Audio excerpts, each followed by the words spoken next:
Class को share करते हैं. So today's topic is nutrition in plants. Okay, पौधों में पोषण. सबसे पहले आप लोग वीडियो को जो है शेयर कर दीजिए और वीडियो को लाइक भी कर दीजिएगा देखने के बाद, अगर आप लोग को अच्छा लगे तो. क्लास को स्टार्ट करते हैं.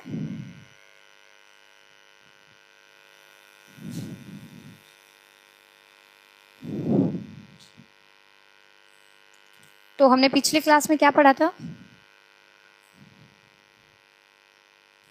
पिछले क्लास में हम लोगों ने क्या पढ़ा था उससे थोड़ा रिलेटेड क्वेश्चन थोड़ा सा सॉल्व कर लेते हैं, ठीक है, एक दो, ताकि आप लोगों को रिवीजन रहे कि आपने क्या पढ़ा था. ठीक है, चलिए क्लास जो है स्टार्ट करते हैं और क्वेश्चन को देखते हैं. आप लोगों ने क्या पढ़ा था? सबसे पहले जैव प्रक्रम. ठीक है, जैव प्रक्रम आप लोगों को बता दिया गया था. जैव प्रक्रम में आप लोगों ने पोषण पढ़ा था, पोषण के प्रकार पढ़े थे, पोषण का प्रकार और पोषण. पोषण के प्रकार कौन कौन से?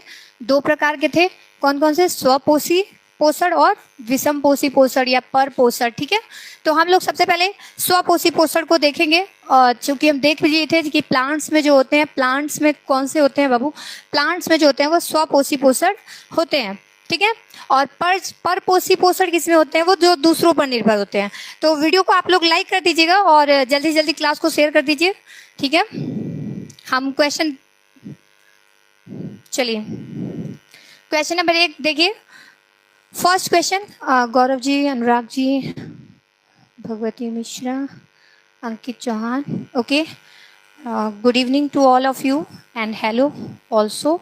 सो क्वेश्चन, फर्स्ट क्वेश्चन इज स्वपोषी पोषण या स्वपोषी जीव की कार्बन तथा ऊर्जा की आवश्यकता किस प्रकार से पूरी होती है? आपको बताए थे कि क्या होता है बाबू, जो स्वपोषी पोषण होते हैं वो किस पे निर्भर होते हैं? वो स्वपोषी पोषण होते हैं वो स्वयं पे निर्भर होते हैं, यानी कि स्वयं से ही भोजन को बनाते हैं. और सिर्फ एक ही होता है जो स्वयं से अपने भोजन को बनाता है. आप लोगों ने दो पढ़े होंगे, एक क्या था? स्वपोषी, ठीक है, स्वपोषी पोषण, और एक आपका दूसरा क्या था? विषम बोलिए इसको, या फिर विषम बोलिए या परपोषी बोलिए. ठीक है, ये आपके दो थे. आपको बताया गया था कि ये किस में होते हैं? प्लांट्स में होते हैं, यानी कि पौधों में, पेड़ पौधों में होते हैं. जैसे कि देखिए यहाँ पर देखिए, पौधों में पोषण. आज का टॉपिक यही है, पौधों में पोषण. पहला तो ये क्या होते हैं? स्वपोषी पोषण होते हैं. आपको बता दिया गया था पहले ही. ये आपका पौधा है, ठीक है, ये क्या करता है? अपना भोजन स्वयं बनाता है. भोजन स्वयं बनाता है और किसकी प्रक्रिया से? किसकी क्रिया करके? प्रकाश संश्लेषण की क्रिया करके. ठीक है, तो आपको जो क्वेश्चन पूछा गया था, अब इसका आंसर आप लोग देंगे कि स्वपोषी जीव जो होते हैं वो कार्बन तथा ऊर्जा की आवश्यकता किस प्रकार पूरी होती है? जैव प्रक्रम के द्वारा, या फिर प्रकाश संश्लेषण के द्वारा, उत्सर्जन के द्वारा, या श्वसन के द्वारा. चलिए आंसर का वेट कर रही हूँ मैं. आप लोग आंसर करिएगा. जी प्रणाम, सबको प्रणाम है, सब लोग खुश रहिए. ठीक है, और क्लास देखते रहिए ताकि आपका नंबर कम ना हो. चलिए आपको बताया गया क्या कि स्वपोषी जीव, चूंकि स्वपोषी जीव तो एक ही है जिसमें स्वपोषी है, वो क्या है? प्लांट्स है. प्लांट्स जो हैं वही अपना भोजन स्वयं से बनाते हैं. तो यहाँ पर क्वेश्चन क्या पूछ रहा है कि कार्बन और ऊर्जा की पूर्ति या आवश्यकता किस प्रकार पूरी होती है? तो जैव प्रक्रम में आपको बताया गया था डेफिनेशन, ठीक है, और प्रकाश संश्लेषण, तो आपको पता है जहाँ पौधे हैं और जहाँ पर ऊर्जा उनको मिलती है, भोजन मिलता है पौधों को, वो प्रक्रिया क्या कहलाती है? प्रकाश संश्लेषण. ठीक है, जो आज हम लोग पढ़ेंगे. ठीक, चलिए पौधों में पोषण देखते हैं. अभी मैंने आपको बताया क्या कि स्वपोषी पोषण और स्वयं भोजन बनाते हैं और प्रकाश संश्लेषण की क्रिया के द्वारा भोजन बनाते हैं. कौन? पौधे. ठीक है, प्लांट्स जो होते हैं वो बनाते कैसे हैं कि ये सौर ऊर्जा को, देख रहे हैं आप, सौर ऊर्जा को रासायनिक ऊर्जा में परिवर्तन करने को ही हम क्या कहते हैं? प्रकाश संश्लेषण कहते हैं. सौर ऊर्जा को रासायनिक ऊर्जा में परिवर्तन करना ही हमारा प्रकाश संश्लेषण कहलाता है। जो आपको पता ही है कि जितने भी जीव हैं, सजीव हैं, उनको किसकी आवश्यकता होती है? पोषण की, भोजन की। सारे लोग भोजन जो है वो अलग अलग तरीके से करते हैं, अलग अलग तरीके से लेते हैं। तो यहाँ हम लोग पौधों में पोषण पढ़ रहे हैं, तो पौधों में पोषण जो है वो आपको समझ में, आई होप सो समझ में आ गया होगा कि ये अपना भोजन स्वयं बनाते हैं और किसकी क्रिया के द्वारा? प्रकाश संश्लेषण की क्रिया के द्वारा। अब आपको एक क्वेश्चन मन में आ रहा होगा कि प्रकाश संश्लेषण होता क्या है, ये क्रिया क्या है? तो अब इसको पहले समझते हैं, ठीक है। देखिए, सबसे पहले जानेंगे कि प्रकाश संश्लेषण है क्या। आपके सामने एक फिगर आ गया होगा, दिखाई दे रहा है आप लोगों को फिगर? ये आपको जो फिगर दिया गया है ये समझाने के लिए दिया गया कि प्रकाश संश्लेषण की क्रिया होती कैसे है। देखिए, प्रकाश संश्लेषण वह प्रक्रिया है या वह क्रिया है जिसमें प्लांट्स अपने भोजन को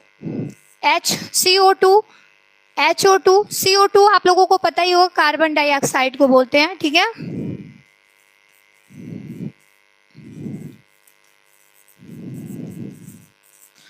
और आपका H2O जल को बोलते हैं, ठीक है।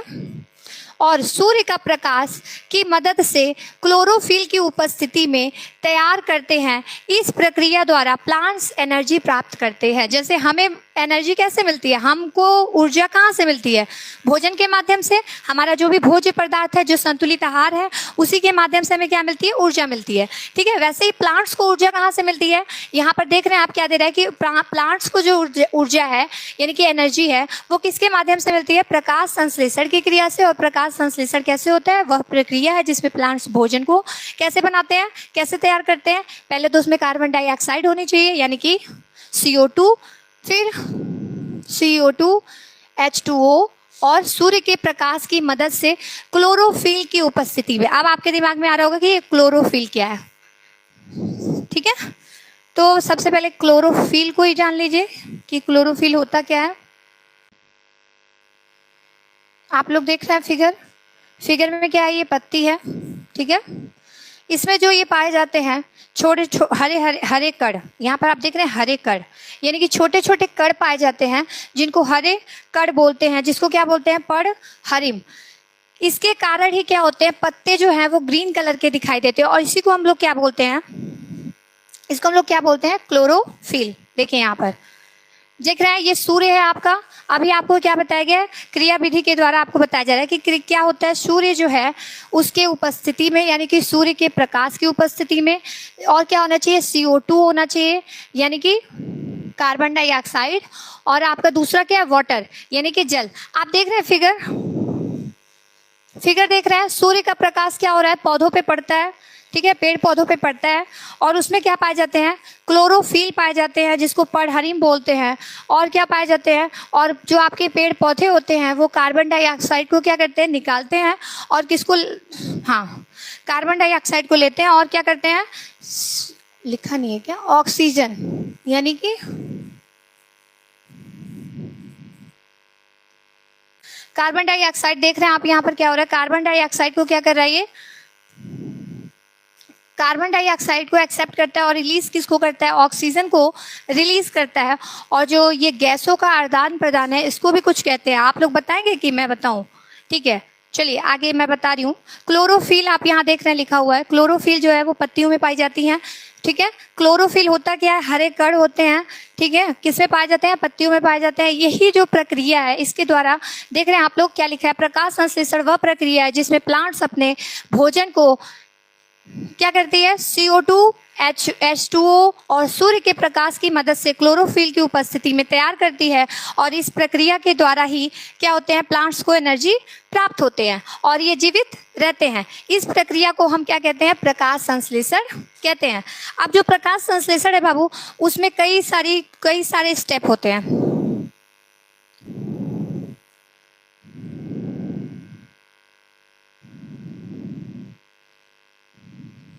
पहले तो आपके एग्जाम में आता है कि इसके आवश्यक घटक कौन से हैं, ठीक है। अगर ये पूछता है एग्जाम में कि आवश्यक घटक कौन से हैं, तो उसको क्या करेंगे? आवश्यक घटक को क्या करेंगे? पहले जान लेंगे। प्रकाश संश्लेषण के लिए आवश्यक घटक कौन कौन से हैं। तो पहले आपको अभी बताए हैं कि ये किसकी उपस्थिति में अपना भोजन तैयार करते हैं? किसकी उपस्थिति में प्रकाश संश्लेषण की क्रिया करते हैं? सूर्य के प्रकाश की उपस्थिति में, ठीक है। फिर इसमें क्या इंपॉर्टेंट होता है? Carbon dioxide. और आपका तीसरा जो है जिसको आप पढ़हरिम कहते हैं, क्लोरोफिल कहते हैं, ठीक है। ये आपका क्या है? घटक है। यही आपका एग्जाम में पूछता है कि प्रकाश संश्लेषण क्या है तथा उसके घटक या चरण को लिखिए। चलिए इसके चरण को देख लेते हैं, फिर क्रिया विधि को देख लेंगे।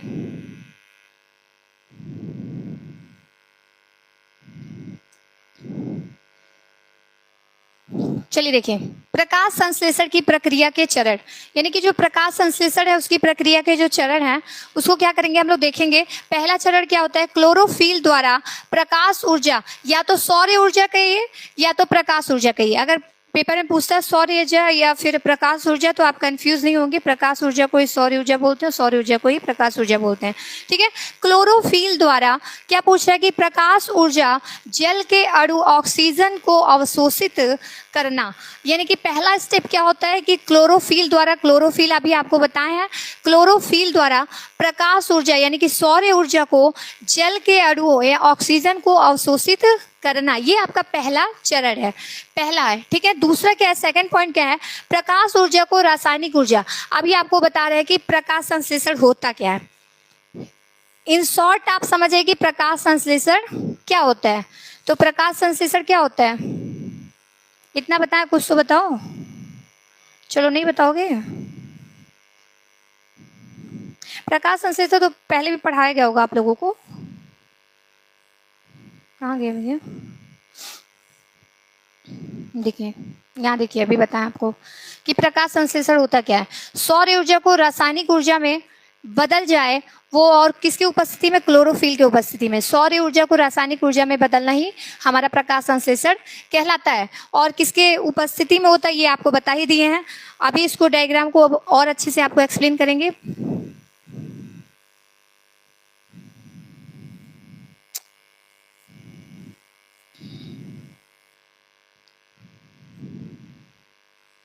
चलिए तो अब दूसरा क्वेश्चन देखते हैं, क्वेश्चन भी देखते चलते हैं। चलिए देखिए क्वेश्चन क्या पूछ रहा है कि प्रकाश ऊर्जा कहिए या फिर सौर ऊर्जा कहिए, दोनों ही सेम है, ठीक है। प्रकाश ऊर्जा को रासायनिक ऊर्जा में रूपांतरित करना यानी कि बदल देना करने वाली प्रक्रिया को हम क्या कहते हैं? तो श्वसन तो कहते नहीं होंगे। चलिए आप इसका आंसर करिए। मैम हमको इंग्लिश पढ़ना है, ऑन वेडनेसडे इंग्लिश भी पढ़ाया जाता है। चलिए बताइए। देखिए ए तो श्वसन होगा नहीं, अभी आपको बताया है, और बी, ए बी दोनों नहीं हो सकता है, कोई एक ही होगा, क्योंकि ये क्रिया जो है अभी आपको बताया कि प्रकाश संश्लेषण की क्रिया होती है। प्रकाश ऊर्जा को रासायनिक ऊर्जा में चेंज करना या बदल देना, रूपांतरित करना ही हमारा क्या कहलाता है। तो हमारा ऑप्शन नंबर बी क्या हो जाएगा? करेक्ट हो जाएगा। ये क्वेश्चन आपसे ऐसे बेसिक क्वेश्चन पूछते हैं ताकि आपके जो कॉन्सेप्ट है वो क्लियर होते जाए। चरण हम लोग पढ़ रहे थे। चरण में देखिए पहला हम लोग देखिए क्या पढ़े थे कि क्लोरोफिल द्वारा प्रकाश ऊर्जा को जल के अणु ऑक्सीजन को अवशोषित करना ही ये पहला स्टेप है। दूसरा क्या है? प्रकाश ऊर्जा को रासायनिक ऊर्जा में रूपांतरित करना। और तीसरा क्या है? जल के अणु हाइड्रोजन तथा ऑक्सीजन के अपघटन। अब आप देखते होंगे कि जल को ऑक्सीजन में बदलना, यानी कि जब जल है ऑक्सीजन में बदल जाता है तो उस क्रिया को हम क्या बोलते हैं बाबू? कौन बताएगा? बताओ। जल जो है उसको किस में चेंज करना है? ऑक्सीजन में। इस क्रिया को क्या बोलेंगे बताओ?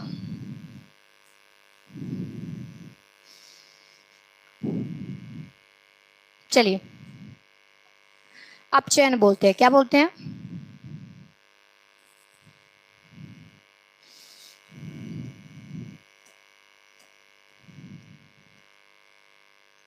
अपचयन बोलते हैं,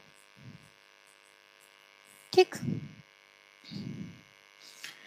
पौधों में पोषण आपको समझ में आ रहा है। इन शॉर्ट आप समझिए कि पौधे अपना भोजन किसके द्वारा बनाते हैं बाबू? प्रकाश संश्लेषण की प्रक्रिया के द्वारा पौधे अपना भोजन बनाते हैं, या पोषण भी कह सकते हैं, ठीक है। पौधे अपना भोजन कैसे बनाते हैं? प्रकाश संश्लेषण की प्रक्रिया के द्वारा। नेक्स्ट हम लोग देखते हैं। पीपीटी चेंज हो गई क्या? चलिए सबसे इंपॉर्टेंट देखिए क्या दिया है यहाँ पर। जब बदलते हैं, यहाँ पर क्या दिया है कि सौर ऊर्जा को रासायनिक ऊर्जा में बदला जाएगा, वो भी किसके उपस्थिति में, क्लोरोफिल के उपस्थिति में, और CO2 बदल जाएगा, CO2 जो है वो बदल जाएगा किसमें, ग्लूकोज में। यहाँ पर आप देख रहे होंगे एक रिएक्शन है, वेरी वेरी इंपॉर्टेंट रिएक्शन है फॉर बोर्ड एग्जामिनेशन के लिए। तो बाबू मैं कमेंट्स देख नहीं रही हूँ, कभी ध्यान चला गया तो अलग बात है, आप पहले पढ़ लीजिए, फिर मैं कमेंट अगर समय रहा तो देखूंगी और बताऊंगी, ठीक है। चलिए देखिए, पहला आपका क्या दिया है, कार्बन डाइऑक्साइड, आप लोग देख रहे हैं carbon dioxide CO2 plus H2O दोनों ही है। अभी आप पहले चरण में पढ़े भी हैं कि किसकी किसकी उपस्थिति में, जो कार्बन डाइऑक्साइड है और जल है, इन दोनों की उपस्थिति में और क्या होना चाहिए उसमें, प्रकाश, सूर्य का प्रकाश होना चाहिए, यानी कि सनलाइट होना चाहिए। और नेक्स्ट क्या देता है आपका, चलिए नेक्स्ट क्या देता है कि क्लोरोफिल होना चाहिए, ठीक है। इन सब के बाद ही आपका क्या बनता है, एक तो आपका ग्लूकोज तैयार होता है, जल और ऑक्सीजन, ये आपका, ठीक है, ये आपकी क्रियाविधि है, ठीक है। किसी को कोई दिक्कत, चलिए नेक्स्ट,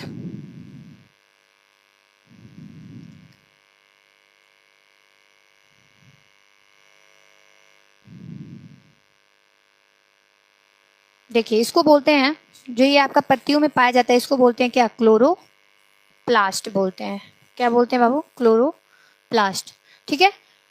और पत्तियां क्या करती हैं, ऑक्सीजन का निकलना, यानी कि ऑक्सीजन जो है यहाँ से निकलते हैं और इसमें आते क्या है, ऑक्सीजन निकलते हैं और कार्बन डाइऑक्साइड क्या होते हैं, आते हैं, ठीक है। और ये आपका सन है। तो ये सारा प्रोसेस आपको समझ में आ गया होगा, आई होप सो सबको समझ में आ रहा होगा। आगे हम लोग, ये आपका पौधों में पोषण था, अब हम लोग को क्या पढ़ना आगे, अमीबा में पोषण। चलिए अमीबा में पोषण है, चूंकि जीव में पोषण है, ये किसकी बात हो रही है बाबू, अभी आपको बताया स्वपोषी और परपोषी, ये आपके क्या थे, स्वपोषी और परपोषी या विषमपोषी। तो स्वपोषी में प्लांट्स आते हैं, तो इनमें पोषण आप पढ़ लिए कि प्लांट्स जो हैं वो पौधे जो हैं अपना भोजन कैसे बनाते हैं, प्रकाश संश्लेषण की प्रक्रिया के द्वारा बनाते हैं। एक आपका होता है वो दो प्रकार से बनाते हैं प्रकाश संश्लेषण, एक अप्रकाशीय होता है अभिक्रिया और एक क्या होता है, प्रकाशीय अभिक्रिया होता है। जो प्रकाशीय अभिक्रिया होता है वो सूर्य के प्रकाश की, यानी कि सूर्य के प्रकाश की उपस्थिति में होता है, और जो अप्रकाशीय है वो किसमें होता है, अप्रकाशीय अभिक्रिया जो है वो किसमें होती है, सूर्य के प्रकाश की उपस्थिति नहीं होती है। किधर गया, सारे इधर उधर कैसे हो गया जी। चलिए क्या बता रहे थे, देखिए दो प्रकार से इसकी प्रकाश संश्लेषण की अभिक्रिया दो प्रकार से होती है। एक क्या होती है, प्रकाशीय अभिक्रिया। ये पूछता है कि प्रकाशीय अभिक्रिया क्या है, अप्रकाशीय अभिक्रिया क्या है। तो प्रकाशीय अभिक्रिया बाबू, प्रकाशीय अभिक्रिया क्या होता है कि ये प्रकाश की उपस्थिति में होता है। जब प्रकाश की उपस्थिति में होता है, प्रकाश की उपस्थिति में होता है तो इसको क्या बोलते हैं, जब प्रकाश की उपस्थिति में होगा तो इसको क्या बोलेंगे, प्रकाशीय अभिक्रिया। और अप्रकाशीय अभिक्रिया अगर पूछता है तो क्या बोलेंगे कि इसमें प्रकाश की उपस्थिति नहीं होती है। अब ये होता किसमें है, देखिए जो प्रकाश की उपस्थिति में होता है उसमें ग्रेना में प्रकाशीय अभिक्रिया होती है और स्ट्रोमा में क्या होती है, अप्रकाशीय अभिक्रिया होती है, ठीक है। ये आपका पौधों में पोषण था। अब हम लोग चाहते हैं अमीबा। अब आप बताएंगे कि अमीबा जो है वो कैसा जीव है, क्योंकि ये जीव के बारे में बात हो रही है, ठीक है। तो अब आप बताएंगे कि अमीबा जो है वो कैसा जीव है। चलिए क्वेश्चन का आंसर, मैम क्लोरोफिल ऑक्सीजन को नहीं अवशोषित करता है। अच्छा मस्ती टाइम, बी।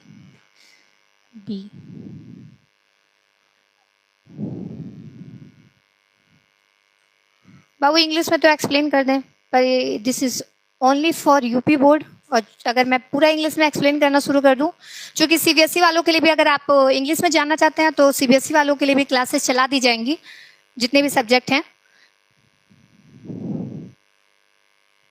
चलिए कृष्णा, राधे राधे मिस, राधे राधे कृष्णा। चलिए, मुझे लगता है कि आप लोग बहुत ज़्यादा व्यस्त हैं। चलिए देखिए, अमीबा जो है, अमीबा में पोषण पढ़ने जा रहे हैं, यानी कि अमीबा जो है अपना भोजन कैसे करता है, कैसे बनाता है, उसकी प्रक्रिया क्या है। अभी तक पौधों में पढ़ रहे थे कि पौधे जो है वो अपना भोजन कैसे बनाते हैं। अब किस में पढ़ेंगे, अब अमीबा में पोषण पढ़ेंगे। और अमीबा जो है वो एक जीव है, और जीव में जब पोषण होगा, ठीक है, आपको पता होगा, नहीं भी पता होगा तो मैं बता रही हूँ, एक कोश की जीव होता है, शायद याद आ जाए सुनने के बाद। क्या होता है, एक कोश की, अमीबा जो है वो कैसा जीव है, एक कोश की जीव है, यानी कि इसमें सिर्फ एक ही कोशिकाएं होंगी, एक ही कोशिकाएं होंगी, ठीक है।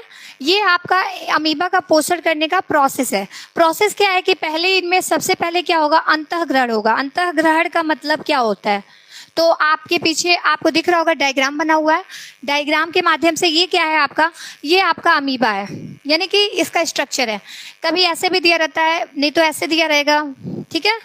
ये हैंड ड्रॉ है और ये समझ ही रहे होंगे बुक का है, ठीक है।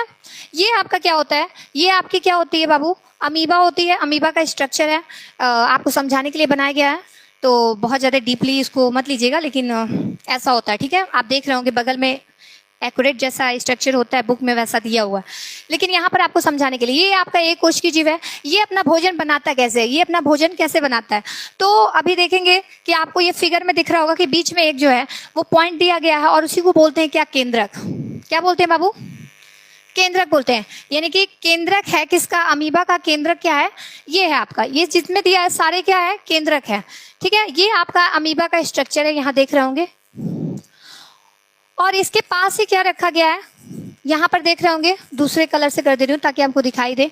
ये जो आपका क्या है, खाद्य कण, यानी कि भोज्य पदार्थ है। जो भी अमीबा खाता है वो भोज्य पदार्थ क्या है, यहाँ पर रखे हुए हैं, ठीक। उसके सामने आप देख रहे होंगे कि उसके सामने बना हुआ है क्या, उसके भोज्य पदार्थ, यानी कि फूड पार्टिकल, फूड के जो पार्टिकल है वो सामने उसके हैं, किसके, अमीबा के। अब देखिए कि ये कैसे भोजन को ग्रहण करता है। तो सबसे पहले इनमें अंतःग्रहण करने की प्रक्रिया होगी। अंतःग्रहण करना मतलब नाम से ही स्पष्ट हो रहा है कि भोजन को क्या करना, अंदर ग्रहण करना, ठीक है। उसके बाद जो भी हम भोजन ग्रहण करते हैं, ये प्रोसेस जो है ये जीवों में होती है, यानी कि जितने भी जीव हैं, जंतु हैं, जैसे कि मनुष्य भी हो सकता है, ठीक है। और अमीबा तो है ही, देख ही रहे हैं, अमीबा में पढ़ा रहे हैं, मानव में पाचन पढ़ाएंगे तो आप देखेंगे आगे, ठीक है। यहाँ पर अमीबा में पढ़ा रहे हैं तो अमीबा में देखिए। पहला क्या है, अंतःग्रहण। अंतःग्रहण की प्रक्रिया कैसे हो रही है बाबू, कि जो भोज्य पदार्थ है वो अमीबा के सामने रखी हुई है, देख रहे हैं आप लोग, खाद्य कण यानी कि फूड पार्टिकल जो है वो उनके सामने रखे हुए हैं। दूसरा प्रोसेस आप देख रहे होंगे, दूसरा फिगर में दिख रहे होंगे कि आपको एक दिख रहा होगा क्या, ये तो आपको केंद्रक है, ठीक है।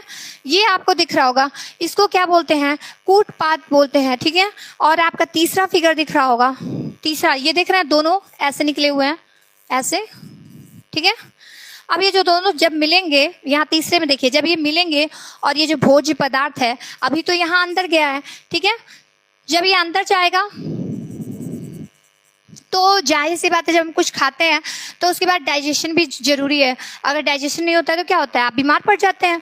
जब आप कुछ खाते हैं उसका डाइजेशन प्रॉपर नहीं होता है तो क्या होता है, बीमार पड़ जाते हैं। वैसे ही अमीबा जो है वो पहले क्या करती है, अंतःग्रहण करती है। उसके बाद क्या होता है, उसके बाद आप देख रहे होंगे, ये जैसे ही बंद हुआ, यहाँ देखिए, यहाँ पर देखिए, ये जैसे ही बंद हुआ वैसे ही क्या बन गया, एक सर्कल बन गया है, एक यहाँ पर सर्कल बन गया है, जिसको हम लोग बोलते हैं क्या, खाद्य रिक्तिका बोलते हैं, ठीक है। खाद्य रिक्तिका बोलते हैं, ठीक है। सेकंड देखिए, फिर उसके बाद आपका क्या बना, अब क्या हुआ, पाचन के बाद अवशोषण। जो कुछ भी हम खाते हैं अगर उसको अवशोषित ही ना करे बॉडी, तो बॉडी में ग्रोथ कैसे होगी, समझ रहे हैं। अगर अवशोषण ही ना हो तो बॉडी ग्रोथ कैसे करेगी। आप देख रहे हैं यहाँ पर ये क्या हो गया, फूड, जो फूड के पार्टिकल हैं वो अंदर चले गए हैं, ठीक है। अब इसके बाद क्या होता है, अगला प्रोसेस, ये पूरे अमीबा में मिल जाता है, जहां पर यहाँ देख रहे हैं तीसरा, चौथा, स्वांगीकरण, जब अवशोषित कर लेगा तभी हमारा क्या होता है, वृद्धि या विकास होता है, ग्रोथ होता है। जब हम संतुलित आहार लेते हैं तभी हमारी बॉडी जो है वो क्या होती है, अवशोषित करने के बाद ग्रोथ करती है। अगर संतुलित आहार ना ले तो हमारी बॉडी भी ग्रोथ क्या करेगी, नहीं करेगी। ठीक है, आप देख रहे होंगे लास्ट पॉइंट दिया है बहिक्षेपण या बहिशोषण कह सकते हैं। ठीक है, या मलत्याग भी बोला जाता है। ठीक है, यहाँ पर बहिक्षेपण से समझिए, बहिक्षेपण क्या है कि आप जो कुछ भी खाते हैं वो निकालना भी जरूरी होता है। अगर आप वो निकालेंगे ही नहीं तो आगे का जो खाने वाला प्रोसेस है वो कैसे होगा, पोषण की जो प्रक्रिया है वो कैसे होगी, जो कुछ खाते हैं वो डाइजेस्ट होगा, फिर आगे आप कुछ खाएंगे तो जब देखते हैं जिसका डाइजेशन नहीं होता है वो क्या हो जाता है बाबू, बीमार पड़ जाता है। यहाँ पर देख रहे होंगे कि जो अमीबा है उसमें चारों तरफ ही क्या हो गया है, जो खाद्य पदार्थ हैं उसके कण जो हैं वो फैल गए हैं। ठीक है, जब ओवर हो जाते हैं तो अब हम तो बहिक्षेपण पता है कि कैसे कर लेते हैं, लेकिन अमीबा कैसे करता है, तो अमीबा जो है वो क्या करता है, good evening ma'am, good evening, so good evening to all of you. चलिए टॉपिक को समझते हैं, क्योंकि आज क्लासेस बहुत शॉर्ट होंगी, क्योंकि और भी बहुत सारे काम हैं जो बहुत ज़रूरी हैं, उसको रोक के आपकी क्लासेस दी जा रही हैं ताकि आप डिस्टर्ब ना हो। ठीक है, चलिए अमीबा में आप लोगों को समझ में आया। अब एक चीज आता है रंध्र, जिसको क्या बोलते हैं बाबू, रंध्र को बोलते हैं स्टोमेटा। अभी एक बच्चे ने पूछा कि इंग्लिश में भी थोड़ा बताते चलिए, क्योंकि हिंदी हाँ, आपको पता ही है ये स्पेशली फॉर यूपी बोर्ड, यानी कि हिंदी के माध्यम से ही आपको बताया जाएगा। और क्या कहते हैं, अगर आपको इंग्लिश में जानना है तो आपके लिए सीबीएसई वालों के लिए भी स्पेशल क्लास चलाई जाएंगी, अगर आपका रिक्वायरमेंट है तो। अगर नहीं है तो फिर आप इस क्लास में भी मैनेज कर सकते हैं। ठीक है, रंध्र होता क्या है, स्टोमेटा क्या होता है। रंध्र देखिए एक पत्तियों में छिद्र होती है, सूक्ष्म छिद्र, यानी कि माइक्रो होल बोल सकते हैं। ठीक है, माइक्रो होल क्या कह सकते हैं, बोल सकते हैं। रंध्र होता क्या है और रंध्र का कार्य क्या है, चूंकि हम लोग प्रकाश संश्लेषण पढ़ रहे थे तो रंध्र भी जानना जरूरी है। अमीबा में पोषण वही था, अमीबा जो है वो आपका पोषण कैसे करती है, इसकी प्रक्रियाएं होती है जिसमें अंतःग्रहण होता है, पाचन होता है, शोषण होता है, स्वांगीकरण होता है, बहिक्षेपण होता है। ठीक है, लेकिन हमें क्या जानना है बाबू, रंध्र जान रहा है, कहाँ गया भाई, रंध्र किधर गया, खुला तो है। चलिए ये क्या है आपका स्टोमेटा यानी कि रंध्र है। होता क्या है, पादप की पत्तियों तथा अन्य कोमल वायवीय भागों में बाह्य त्वचा में छोटे छोटे छिद्र पाए जाते हैं जिन्हें रंध्र कहते हैं। आपको समझ में आ गया कि पत्तियों में बाह्य छिद्र यानी कि छोटे छोटे, अभी आपको बोले ना कि क्या होते हैं, स्मॉल होल होते हैं, छोटे छोटे माइक्रो होल होते हैं, बहुत छोटे होते हैं। ठीक है, ये पाए जाते हैं जिनमें क्या होती है, पादप में, यानी कि पादप के पत्तियों यानी कि पेड़ पौधों के पत्तियों में कोमल वायवीय भागों में बाह्य त्वचा में रोम छोटे छोटे छिद्र पाए जाते हैं जिन्हें हम क्या कहते हैं, रंध्र कहते हैं। ये बहुत ही इंपॉर्टेंट है आपके एग्जाम के लिए, क्योंकि अगर आप इसको